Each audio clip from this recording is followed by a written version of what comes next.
The problem about Rowan's approach to this is that, on the one hand, simply to accommodate the Sharia law is very difficult within a legal framework.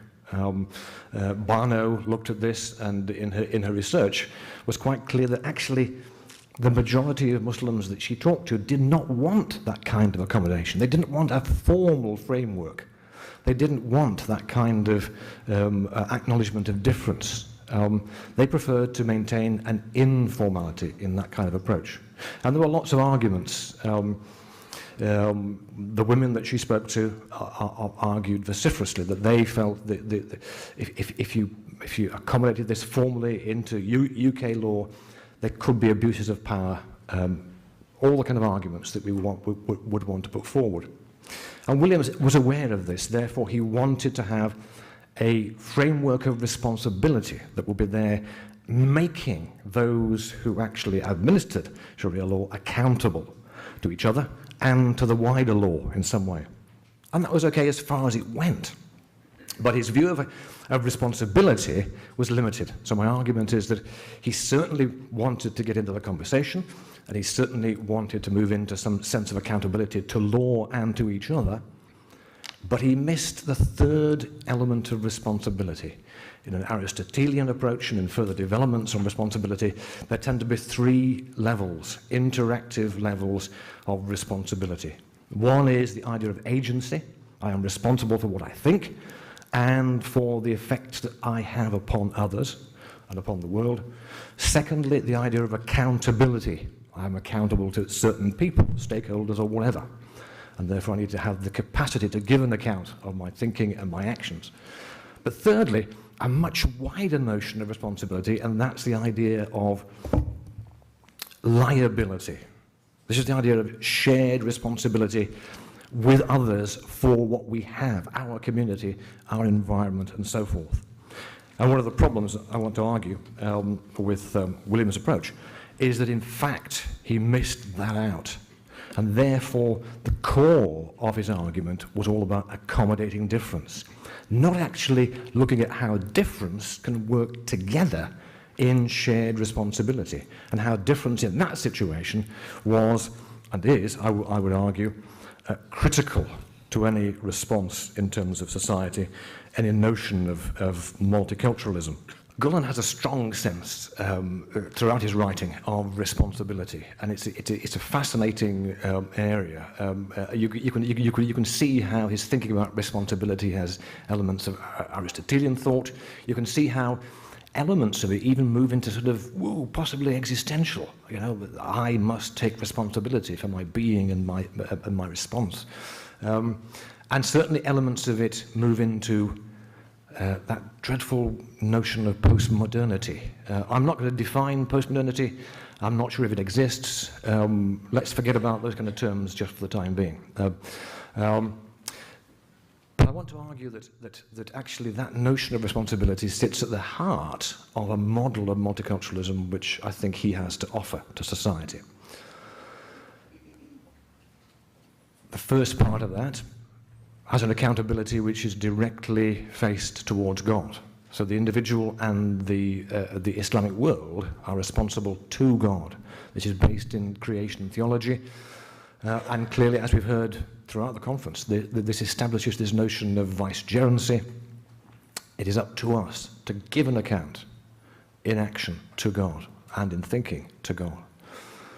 From that, he moves into a strong sense of that notion of responsibility as agency. Agency for us Westerners, for Westerners, sorry, forgive me, is so often seen as an individualistic thing, and so often seen as based around freedom. And so we often have the Isaiah Berlin distinction between freedom from or freedom to. You are free, you are an agent insofar as that you are free from oppression, you are an agent insofar as you are free to do something. Gulen takes it much further than that. A step on from that would be freedom to do your duty. Michael Novak. Does Michael Novak still operate in the US? Yeah, it does. Yes. Was that an approving or a disapproving? It was a disapproving Well, there you go. Gulen takes it beyond that. And this is something about freedom to create. Because if you're into creation theology and you have to respond to the impetus of God's creation, then you are about the freedom to create. It's a much richer notion of agency. But then he moves on wonderfully to this notion of liability, and I want to focus on that for a little bit. How's the timing? 5 minutes. Oh gosh.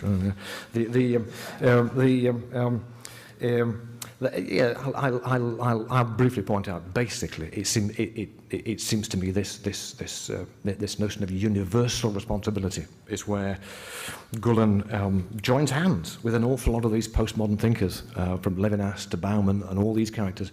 The notion that we have to act as if we are responsible for everything and everybody, past, present, and future. An extraordinary thought. I mentioned that in a lecture to the European Business Ethics Network, actually in Turkey 3 years ago, and the response was a mystification.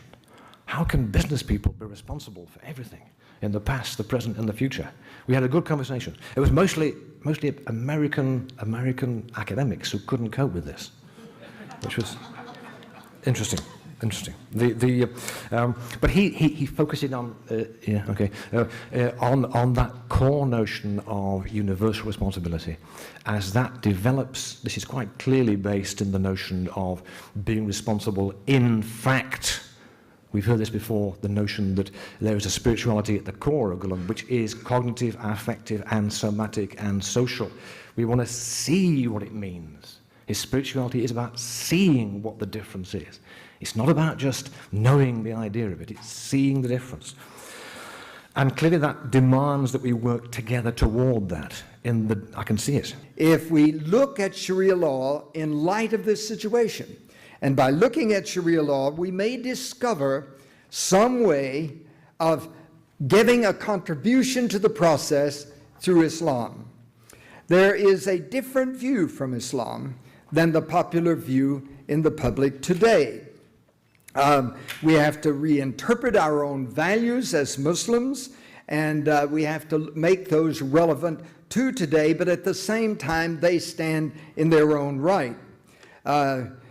It's complicated because of one thing. When it comes to democratization, which is one of the foci here, when it comes to democratization, there is a tendency of the highly democratic countries in the world to impose their democracy. And of course, I have argued that vehemently for a long time. In fact, this whole paper excited me because he's very, very smart. He agrees with me. And Gulen starts with the proposition, you cannot use coercion in matters of religion. And he says, I add also that we should not use coercion in matters of politics. That is not the way a democracy properly works. And I think that's an interesting point at which he believes, as a Muslim, that we can begin to talk to each other. Nevertheless, in this situation, where there are great differences, Islam has benefited economically in some quarters more than in others, but it has benefited. Yet, cultural and moral and religious values resist coercion and are not being properly attended because they are not themselves a part of the coercive activity. I think that's an important insight. That was helpful to me. Right path between prohibition and permission has always been an interest of Islam, and we seek to follow that path. Between the potential conflicts between Islam and globalization, the task is to find that balance. But today, there's an added dimension, and that dimension is urgency. Urgency means that we can no longer go off into our exclusive camps without regard to our common task because of the provenance of globalization. Now, there are some things Sharia does not ban outright. There are things that are possibly permissible. In other words, you have to negotiate them in Sharia, he argues. And he says, the presumption of permissibility of using everything that is not banned by the Quran or the Prophet's Sunnah can be applied. In other words, in the guidance of Sharia, there is wiggle room. And he believes it should have that wiggle room. Not everything is established rigidly by law. To get to our basic principles as Muslims, we must return to the idea of the cross-cultural values that we share. But how will we know that? We know that by dialogue. Now, that's already an introduction to Gulen himself. Now, here's what he said we must do, first of all. And I see the Gulen movement having taken this on dramatically, and that is we have to introduce Islam to the West.